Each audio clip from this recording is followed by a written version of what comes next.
Subscribe कीजिए the civil academy channel को और बेल आइकन को दबाइए सिविल इंजीनियरिंग को अच्छी तरह से समझने के लिए। 1, 2, 3, come on! तो दोस्तों, हमारा सबसे पहला चैप्टर है properties of material and axial stress. तो हम हमारे पहला चैप्टर की स्टडी दो पार्ट में डिवाइड करके करेंगे। सबसे पहले हम मटेरियल की प्रॉपर्टीज के बारे में जानेंगे, देन उसके बाद हम एक्सियल स्ट्रेस के ऊपर जाएंगे। तो दोस्तों, हमने पूरे सिविल इंजीनियरिंग के अंदर बहुत सारी जगह पे स्ट्रेस का नाम सुना होगा। तो हमने किसी जगह पे पढ़ा होगा या फिर सुना होगा कि stress is equal to force upon area. तो मैं आपको बता देता हूँ कि आपका ए वाला जो डेफिनेशन है, stress is equal to force upon area, वो बिल्कुल गलत है।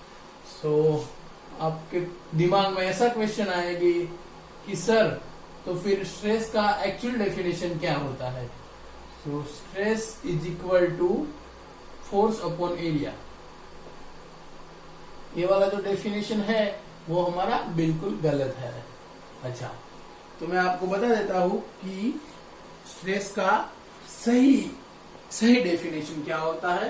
तो दोस्तों, stress is equal to resisting force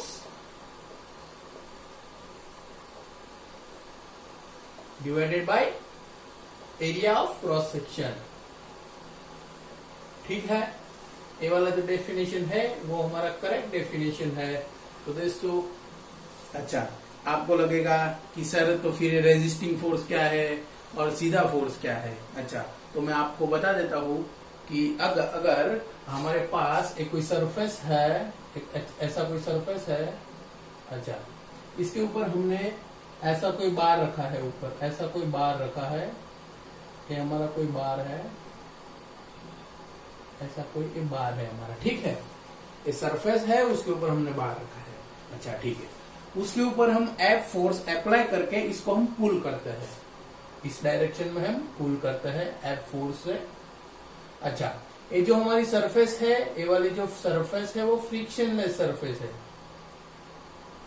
frictionless, ठीक है, मतलब फ्रिक्शनलेस सरफेस है।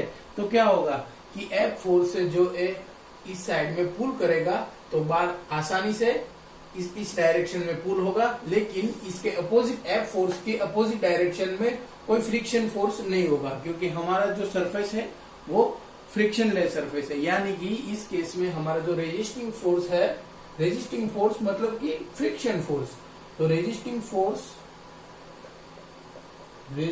फोर्स इज इक्वल टू 0, यानी कि हमारा स्ट्रेस इज इक्वल टू 0। अच्छा, तो फिर हमारा रेजिस्टिंग फोर्स, अच्छा, अगर हमारा जो सरफेस है वो फ्रिक्शनलेस नहीं होता और फ्रिक्शन वाला सरफेस होता तो क्या होता? ये वाला जो हमारा सरफेस है, ये जो सरफेस है वो फ्रिक्शन वाला सरफेस है, यहाँ पे हमने बार रखा है ऐसा, यहाँ पे हम एफ फोर्स से पुल करते हैं, और ये जो सरफेस है वो फ्रिक्शन वाला सरफेस है, फ्रिक्शनल सरफेस, फ्रिक्शनल सरफेस। तो क्या होगा, जो फ्रिक्शन की वजह से एफ फोर्स की अगेंस्ट में कोई और फोर्स लगेगा, यानी कि हमारा फ्रिक्शन फोर्स लगेगा। सपोज कि हमारा फ्रिक्शन फोर्स P है, P इस डायरेक्शन में लगेगा, P फ्रिक्शन फोर्स P, तो हमारा क्या होगा, रेजिस्टिंग फोर्स और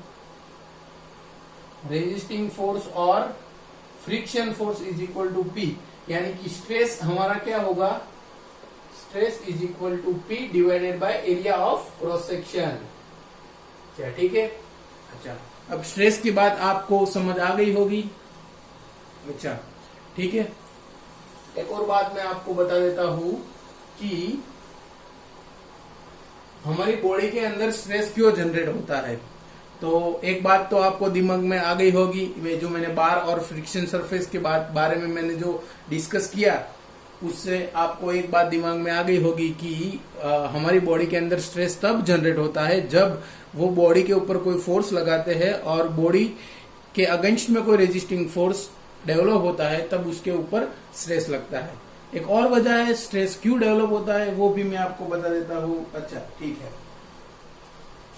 ये हमारा कोई बार है, सपोज ऐसा कोई बार है, वो बार ने हमने दोनों साइड से फिक्स कर दिया, ठीक है।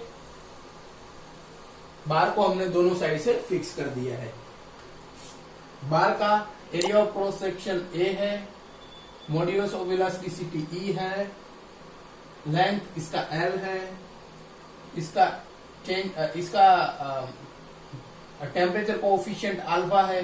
अच्छा, अगर ये बार के अंदर कोई टेम्परेचर का चेंज हुआ, सपोज कि टेम्परेचर राइज हुआ, यानी कि डेल्टा टी से टेम्परेचर राइज हुआ, डेल्टा टी से टेम्परेचर राइज हुआ, तो क्या होगा कि जो बार है, हमने बहुत सारी जगह पे सुना है कि अगर कोई बार के ऊपर हम टेम्परेचर को बढ़ाते हैं तो क्या होता है, बार की लेंथ इंक्रीज होती है।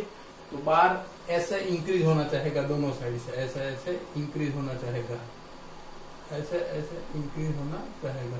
लेकिन क्या होगा, यहां से तो फिक्स है, तो मतलब यहां से कोई रेजिस्टिंग फोर्स इस डायरेक्शन में लगेगा, यहां से रेजिस्टिंग फोर्स इस डायरेक्शन में लगेगा, यानी कि ये जो बाल है उसका, ये जो बार है उसका इलोंगेशन, ये फिक्स सपोर्ट है वो रोकेगा, ठीक है।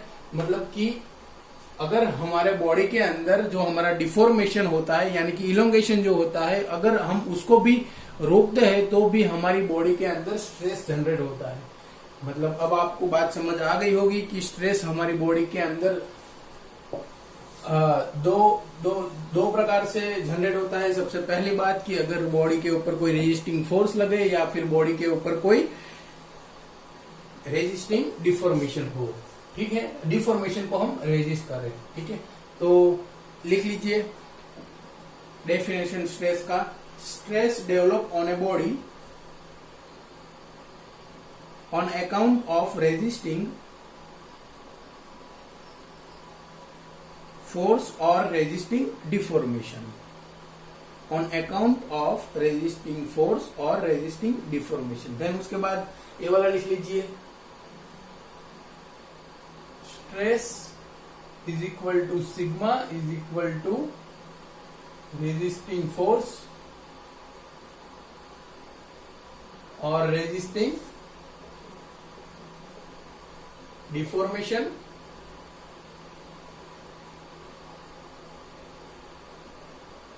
Divided by area of cross section.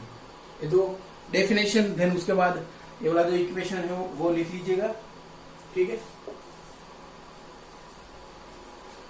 Then उसके बाद है हमारे पास कि आपका दिमाग में ऐसा क्वेश्चन आएगा कि सर तो कितने टाइप के स्ट्रेस होते हैं। तो दोस्तों there are two type of stress,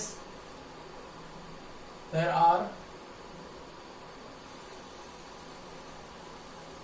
two type of stress। लिख लीजिए, मेरे साथ साथ लिखते रहिए। सबसे पहला नॉर्मल स्ट्रेस और दूसरा है शियर स्ट्रेस। सबसे पहला है नॉर्मल स्ट्रेस, नॉर्मल स्ट्रेस, फिर उसके बाद है शियर स्ट्रेस, ठीक है। अच्छा, अब आपको ऐसा दिमाग में आएगा कि सर तो फिर डिफरेंस क्या है नॉर्मल और शियर में, ठीक है, बताता हूं। सबसे पहली बात कि अगर हमारा एक कोई बार है, बार को हम F फोर्स से इधर से खींच रहे हैं, सपोज कि इसका जो रेजिस्टिंग फोर्स है वो भी P जितना है इस डायरेक्शन में, सॉरी F ही ले लेता हूं, रेजिस्टिंग फोर्स भी F ही है, ठीक है। अच्छा, तो अगर मैं बॉडी को किसी भी सेक्शन पे काटू, ठीक है, सपोज मैंने ये जो हमारा बार है उसको मैंने यहां से काटा है, ठीक है। अच्छा, तो मैं जो काटा वाला पोर्शन है वो इस साइड में दिखाता हूं, ऐसे हमने काटा है, ऐसे हमने काटा है, यहाँ से F फोर्स लगता था, ठीक है। अच्छा, तो जहां से हमने सेक्शन काटा है उससे उसकी नॉर्मल डायरेक्शन में जो स्ट्रेस लगेगा उसको हम बोलेंगे नॉर्मल स्ट्रेस। यानी कि यहां से 90 डिग्री पे जो स्ट्रेस लगेगा, यहां से 90 डिग्री पे जो स्ट्रेस लगेगा उसको हम बोलेंगे नॉर्मल स्ट्रेस। नॉर्मल स्ट्रेस को हम सिग्मा से दिखाते हैं। और जो हमने जो जिस सरफेस से काटा है उस सरफेस के अलोंग जो स्ट्रेस लगता है उसको हम बोलते हैं शियर स्ट्रेस।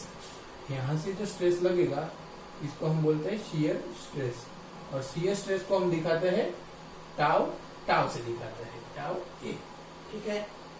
अच्छा, तो लिख लीजिए, normal stress is acting perpendicular to the section and shear stress is acting along the section. ठीक है, फिर से बताता हूं, normal stress is acting perpendicular to the section and shear stress is acting along the section. ठीक है, अच्छा। तो दोस्तों, हमने हमारे अगले टॉपिक में हमने देख लिया था कि स्ट्रेस क्या होता है, स्ट्रेस के कितने टाइप होते हैं। तो हमने देखा था कि 2 टाइप के स्ट्रेस होते हैं, normal stress and shear stress. वैसे ही स्ट्रेन के भी 2 टाइप होते हैं, normal strain and shear strain. तो लिखिएगा, there are 2 type of strains. सबसे पहला है नॉर्मल स्ट्रेन,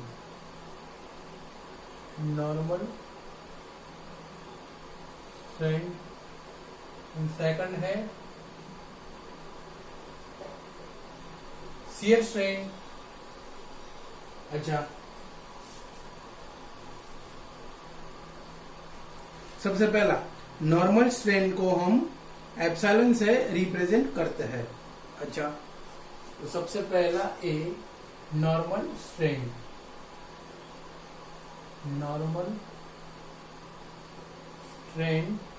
ब्रैकेट में एप्सिलॉन।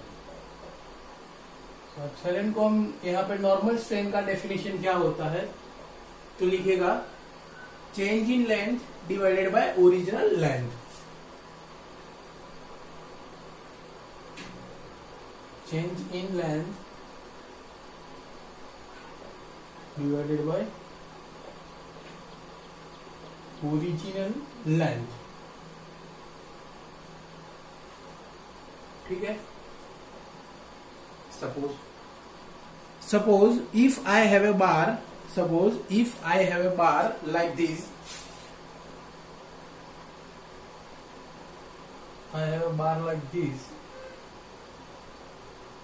इसका जो लेंथ है वो L0 है, इतना जो लेंथ है वो हमारा L0 है। सपोज हमने इसके ऊपर F जितना फोर्स अप्लाई किया, एक्सटर्नल फोर्स F लगाया, उसकी वजह से बार का कुछ इलोंगेशन होगा। सपोज कि बार का कुछ इलोंगेशन हुआ डेल्टा L जितना। सपोज मेरा बार का इलोंगेशन इतना हो गया, F फोर्स की वजह से डेल्टा L जितना इलोंगेशन हुआ। ठीक है, तो हमारा डेफिनेशन क्या है, normal strain is equal to change in length, मतलब कि delta L divided by original length, मतलब ओरिजिनल L0 था। ठीक है, तो ये हो गया हमारा नॉर्मल स्ट्रेन। देन उसके बाद है हमारा शियर स्ट्रेन।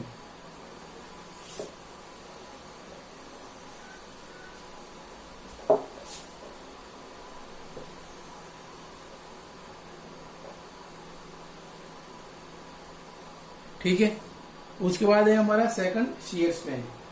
सो सपोज कि कोई बार है और मान लो कि कोई पीस है हमारे पास, ऐसा कोई पीस है, ऐसा कोई पीस है। ठीक है, अच्छा, हम वो पीस के ऊपर हम कुछ शियर स्ट्रेस लगा रहे हैं। ये हमारा जो शियर स्ट्रेस ऐसा ऐसा ऐसा ऐसा, ये जो कोई पीस है, पीस के ऊपर हम ये वाला जो है वो हम शियर स्ट्रेस लगा रहे हैं, शियर स्ट्रेस। ठीक है, तो क्या होगा कि शियर स्ट्रेस की वजह से इसका जो शेप होगा, ये जो पीस का जो शेप होगा, वो ये जो शियर स्ट्रेस की वजह से इसका शेप कुछ ऐसा हो जाएगा। ऐसा हमारा ओरिजिनल शेप था सबसे पहले, यहां से ऐसा हो गया।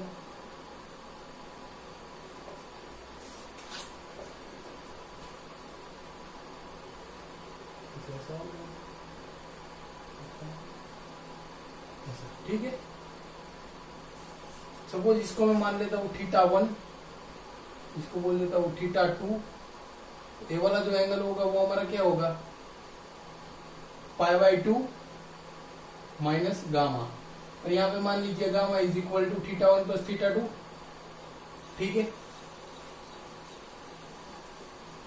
अच्छा, हमने ऐसा भी सुना होगा ये पाई बाई 2 माइनस गामा है तो ये वाला एंगल भी पाई बाई 2 माइनस गामा होगा, ये वाला जो एंगल है वो भी पाई बाई 2 माइनस गामा होगा। ऐसा हमने 12th में पढ़ा होगा। ठीक है, suppose if bar is deform like this,